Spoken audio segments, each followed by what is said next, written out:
officially in the heat of it. You're on Glittering Ashes, bottom left-hand corner.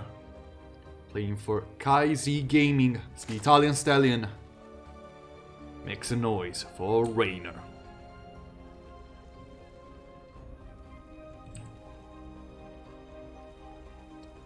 His opponent from Team Moose. It's Big Gabe, as we all know him. Heromarine.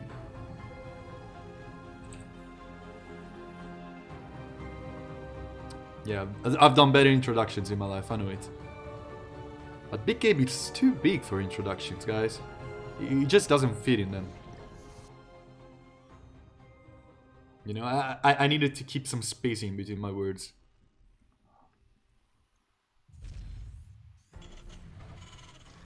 It's very interesting to see these two players clash and started off on this map in particular.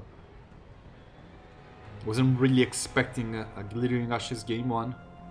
It's a bit of a short map in a little bit of a barren land.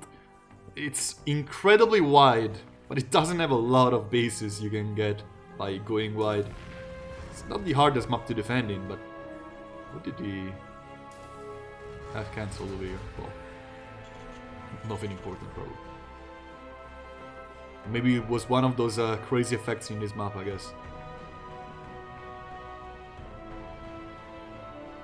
Reynor timidly checking for proxies with this old very good map for proxies. Heromarine kind of pulled it a couple of times, and it's not gonna be this game. But I wouldn't be surprised to see one proxy in this series. Of course, Reynor, one of the best players at defending against us, so kind of taking your chances against him. But for now, we have a Reaper Expand and an Ashkas pool. Doesn't get more vanilla than this.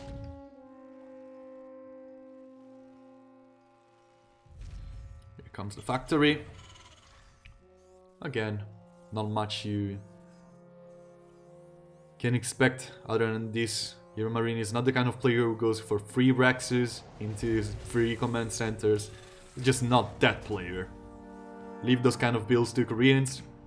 Heromarine will just be absolutely perfect playing the absolute standard and be like 20 seconds ahead of most of the competition. That's the kind of player he is, and that's what he needs to fell a strong opponent such as Reynor, one of the goats of Zerg, I will say. It would have been weird to say this like 2 years ago, but it's not so weird now, is it? Third CC incoming, with the Link getting a little bit of scouting information, not much, seeing that Heromarine is not doing anything crazy. I feel like Reynor is more than happy with just that little bit of scouting. Doesn't need much more. Lots of dead airspace on this map. This overload might come in clutch for later scouting. Could be needed sooner rather than later. We were still trying to get some scouting done as well. And 3 minutes 45 and both players are already on the hit of it.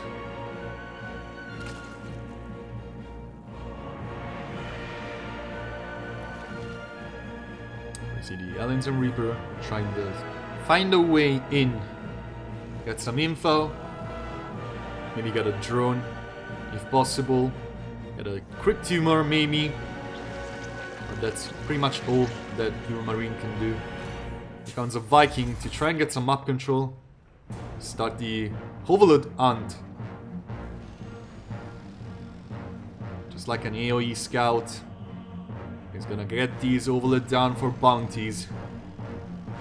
NGB incoming. Double NGB of course. In the front. Alongside double Rex. Heromarine wants to get his aggression going as fast as possible. And again, it doesn't get more standard than these guys. We have a third command center, orbital command of course. We have the free Rex. You have the tanks being produced with the tech lab, with the double NGB. We're gonna have like a 5 minute 30 little bit of drop and we're gonna have a stronger timing attack later on. The set of Reynor doesn't get much more standard than this. A 450 lair alongside a Baneling nest. Gonna start researching centrifugal hooks as soon as that lair finishes. Both players are really just doing the absolute standard. And it's all gonna come down to actual army control. And of course, Heromarine wants to be the aggressor, is building up to be the aggressor. 530 just begun, Vikings still looking for overlords. These platoon of Hellions and Reaper looking for a crit tumor if they can find it.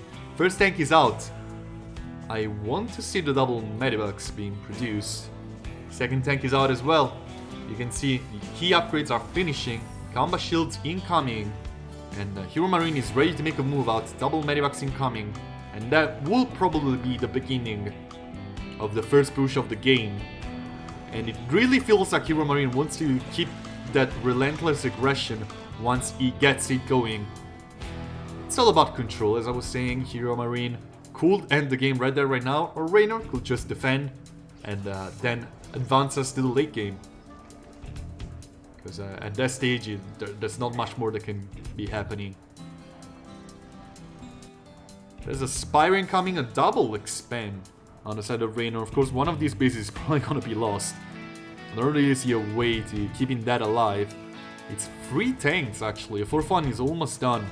And Heromarine is moving out. Reynor will catch this movement with that single lane.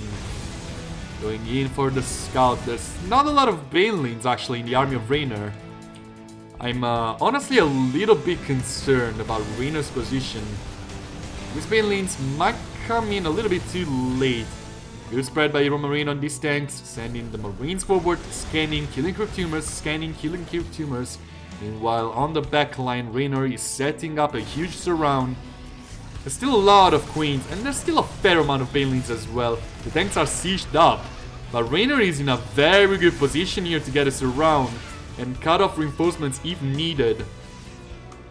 There's no more tanks left behind. The medivacs will scout this little bit of a run by, which will instead flash immediately on top of the reinforcements. But over here, that's not a lot of Banelings. Can Reynor actually hold over here right now? That's not the easiest part. Heromarine kind of on the rally point of Reynor. There's no more Banelings with these platoon over here, so the reinforcements of Heromarine will eventually clear it. And Reynor will try to go for a little bit of a surround, but it's just not cutting it. There's just not enough stuff. And the microcontrol of Heromarine chasing away those Banelings before they can get connections. It's almost perfect. Lots of Queens falling down, not many transfuses available, and Heromarine is even more on the rally point of Reynor. Leapfrogging his tanks forwards. And honestly, Reynor falling apart to just one swift push by the Bacterian at his peak form, peak performance on the side of Heromarine, now sending Marines in for the kill. GG gets gold. Heromarine takes game number 1. And we're off to the second set with this guy over here in the top left hand corner trying to make it up for the first game, trying to get the equalizer. Can he do it? It's from Kaizi Gaming. Reynor.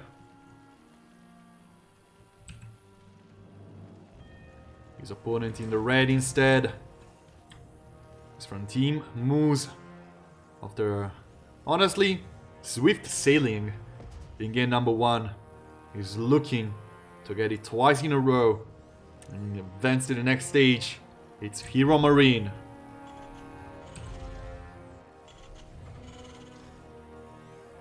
That will be very interesting to see this series end right here, right now with a 2-0 score. It will be quite anticlimactic after what these two players have been doing so far. But we will see. Of course, we're talking 2 amazing players. I'm definitely expecting them to fight back even in the worst odds possible.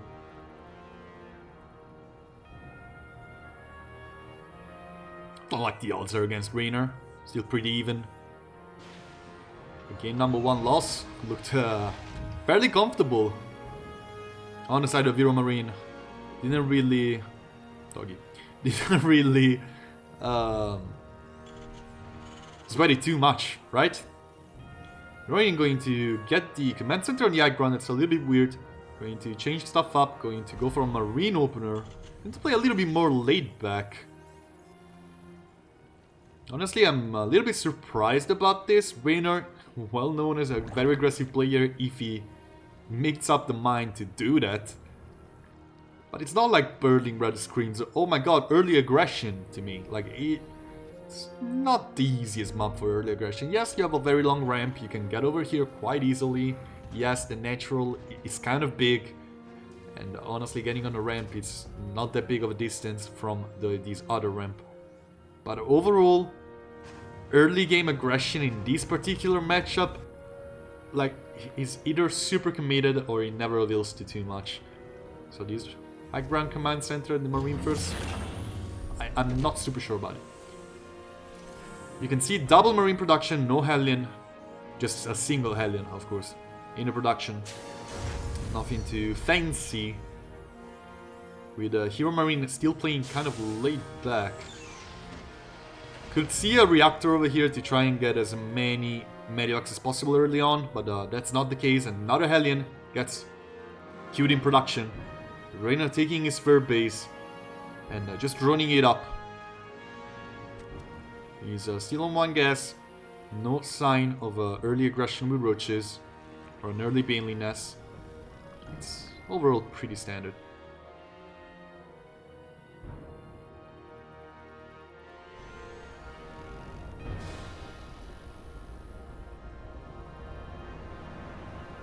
Marine sending these aliens out, looking for blood. If he's able to burn a couple drones down, which is highly unlikely to be honest. But if he's able to, he's always very welcomed this early in the game. And honestly, just the scouting information is much more than enough. Here comes the first Medivac out. Do we have an armory? No, we don't. So no weird Elba push. Elba push are kind of terrible, guys. So yeah, don't do Elba push. I think I've seen it work once in the last like 5 months. Or something to the likes of it. The more Rex incoming, Steam of course is going to be the main focus. With the layering coming from Reynor. Pretty early timing. Not as early as you can get it, but quite early. Reynor, will he be pulled apart by a single Medivac? This is gonna hit insanely early. It's a very interesting build on the side of Heromarine. A very early drop, but of course that's a lot of leans over here for defense. And 1 queen to shoot the Medivac away. Not looking like Heromarine can get much done. There's 2 queens over here that can kill the Medivac basically in an instant. The leans can get there for the rescue. Honestly, at this stage, losing a queen for Reynor is not even that bad. While losing a Medivac on the side of Heromarine is kind of terrible, to be completely honest. So, I don't know if it's going to commit. Yeah, it is not going to commit. That's by far the wisest choice he could make. The 3 aliens on the left side. 3 aliens are enough to one-shot the drone. But they're gonna be out there mostly just for the creep tumors. The queens are gonna try to chase them out. And they will do exactly that. The pieces of the puzzle are coming together for Reynor with centrifugal hooks getting started. Heromarine is looking to play somewhat aggressive this time as well. We don't see an early combat shield, but we do see 2 more Rex. Bringing the total count to 5, even before the NG base. Oh, actually, yeah, we have an NG bay, but just the 1. Infantry weapons, of course, the priority in this. And again, I wouldn't be surprised to see another strong timing on the side of Heromarine. Will Reynor have the answer this time? It does look like Reynor still has a lot of workers, so he can take some losses in his means of defending this. And Berlingrad is a tougher map for the Terran to just go in with his army. There's still a lot of good tank spots, but he's so vulnerable to surrounds if Reynor sets up his army properly. which he's honestly not doing yet. A lot of banelings in production, we see +1/+1, but that is pretty much the same timing as game number 1. And again, Reynor will be sending his Ling out and manage to find out that this is happening exactly when the move out begins. Centrifugal hooks done at a much quicker time. Lots of banelings in production. These queens are gonna try to buy some more time for the rest of the army of Reynor to position properly and get stuff going in the tanks. So much in front of everything, and the banelings will not get the craziest connections ever, but the rest of the army will get a sweeps around, and Reynor takes game number 2. Alright lads, it's do or die here on 2000 Atmospheres. One game to rule them all. Here in the top right hand corner, getting from Italy, playing for KZ Gaming. Can he get the second in a row? The reverse whip is behind the corner. It is a Reynor.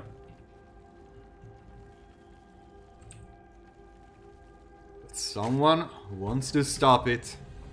The momentum cannot be switched, says the German Terran, spawning at the bottom left hand corner here. From Team Moose, it is Heromarine. Playing so aggressive, so much in the face of Reynor. I'm unsure if it is to avoid Reynor's late game, or just because he feels extra confident with these timing attacks. Game number 1 was looking insanely favored for him. Game number 2, he was caught up in a little bit of a bad spot. Reynor took a lot of precautions against that kind of timing attack. And the tanks in the Medivacs, honestly, not really the play of the day. They found themselves quite a little bit too exposed, quite too easily focused down, and vulnerable to this round. And honestly, it took way too much time for them to start actually firing on the army of Reynor. So, I really think that was the best idea possible. Heromarine was also in a little bit of a desperate spot. He needed to push them forward without this round actually happening on him. But in the end, it still didn't look as clean as it did in the first game. So Reynor adapting. Now I want to see Heromarine adapting as well to what has happened on Birdling Red. Of course, again, 2000 Atmosphere, completely different map. We've had 3, honestly, very, very different maps in this series. That is super, super interesting. Especially if it comes down to a very similar build order on both sides. Not that the side of Reynor is really weird, but like the only switcheroo he did was getting a much earlier lair to just drop down the centrifugal hooks, banelings, ASAP. But on the side of Heromarine, we pretty much had the exact same opener with skipping the Reaper and trying to go for a Medivac aggression earlier on. To honestly no avail. But that doesn't really change stuff much. Yes, aliens are good against Lings, but it's not the main focus. We have the aliens back again, and we have actually a very early Fur Command Center as well. With a starport soon to follow. So yes, Heromarine going for the same exact build as game number 1. Which makes a lot of sense. If it ain't broke, don't fix it. And to be honest, Glittering Ashes and 2000 Atmospheres share more things in common than 2000 Atmospheres and Birdling Red do, so... Well, kind of, I guess. Not even that much, but yeah, whatever. It's a little bit of a better way to gain map control and get a little bit of aggression, especially with the Viking forcing, as we can see out here, forcing so many overloads out for Reynor, with the ability to kill at least a couple by going overload hunting and still keeping up some actual decent DPS in the main army once the time comes. Some early concussive shells. That's a very early concussive shells. I wouldn't be surprised to see like an armory being dropped. Castle shells in this matchup can be cute. If completely unexpected. You can get a snipe on a queen pretty much for free for no reason, like, at all.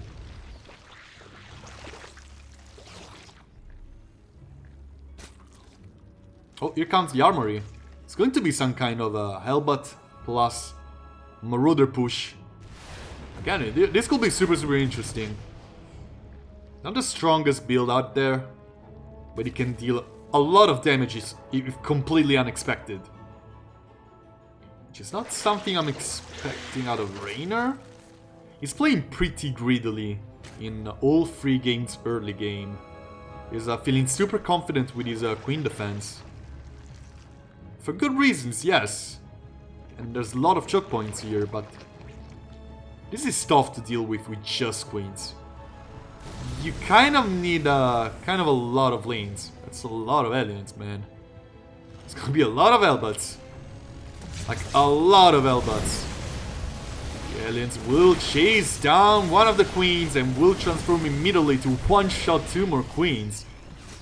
This is weird. 9 Banelings incoming with the lair being actually finished just about now, but no centrifugal hooks get started. It's a lot of Hellbutts. The queens are going to be spread around to try and get the least amount of possible surface available for these Hellbutts, but of course the Marauders, Concussive Shells, are making life a little bit hellish for these queens. The units of Heromarine leapfrog forward like this was a war prism and those Marauders were Archons. But it's not. Heromarine is again on the rally point. One queen trying to get for us around. Here the Banelings will try to get as many connections as possible. They will not get many, but the lanes will probably be much more than enough to deal with this. And again, you know what, guys? Those were a lot of aliens, a lot of Marauders, a fairly decent expense, and it still feels like Hellbutt pushed to absolutely nothing at all. Am I the only one who thinks this? Do they really ever work? It feels like Heromarine is much more behind himself than Reynor was put behind. Reynor still almost 70 workers. His build hasn't been slowed down by a lot. His only thing that has been slowed down was centrifugal hooks, which again won't be needed because Heromarine is not going for any kind of marine timing, so centrifugal hooks is gonna be perfectly on decent time. And Heromarine is not gonna have +1/+1 for quite a while, considering that Reynor is already a little bit ahead on upgrades by the time he started these. And combat shields and steam are still a little... Wait, steam has been finishing like a couple seconds ago. The combat shields is still a long way. And 7.5 minutes combat shields. You want to have it that late if you actually did something. And I just want to go to the units lost tab. This is not enough. 2 drones falling somewhere, actually in the main, probably to the Viking. Oh, actually a Hellbutt being dropped down from the sky, and it will not get any more kills. But the Heromarine is sending the rest of his army on the left side, trying to get creep tumors, trying to get a good position in to strike. Reynor has been dropping down a lot of Banelings alongside his Hydra. Oh, Hydra nest. Oh yeah. Ooh. Ooh. Oh. Oh god, that hurts. Like, that hurts to see. Oh my god, Heromarine losing 21 SCVs. You're gonna be like, yeah, but he has mules. Kind of, I guess. Yes, he has mules, but it's not like he was in the best of spots before this either. He needs to deal damage. Luckily for him, his main army is still insanely strong. He can take pretty much any fight head on. But Reynor has defender's advantage on his side, and he can sack a lot of the damage he was able to deal. Not a lot of crit tumor to actually scout this army moving out, and it will move out in a very interesting spot, setting up a concave. The Widowmine will burrow with very little health. Oh, but the Banelings come rolling through. Very good connections. Many more Banelings incoming as well. The army of Heromarine is taking a Huge hit to the face. Another full bane. Rally sent in. Jones will need to transfer away, but it doesn't really seem like this push from Heromarine has any more oomph. A lot more Widowmines and stuff will be sent out, only to be cleared pretty smoothly by Reynor. He's gonna lose a couple of units, yes, but nothing too crazy. 6 drones falling down, still perfectly ahead, almost 20 workers ahead actually. Setting up a little bit of a surround, more Banelings incoming, the Hydra nest has been finished. And now with 10 Hydras incoming, we're gonna have a little bit of a problem for Heromarine. He's gonna be sniping down this archery, but there's another one incoming over here. Meanwhile, on the bottom right hand side, Reynor will clear out a couple SCVs and manage to keep Heromarine from mining from here for quite a while. Oh my god, Creep is almost here. His fuel lanes are still a little bit of a problem for the German Terran. And over here, Reynor sending much of his full might through. Is this an overextension? He'll definitely be with his rocks blocking his reinforcements, but there's not a lot in the way of defense for Heromarine. His first tank is sieging up over here, but he's gonna be very vulnerable to the links. Here goes the Hydras, killing a factory. This tank barely surviving, but it's definitely not enough. Reynor takes the series.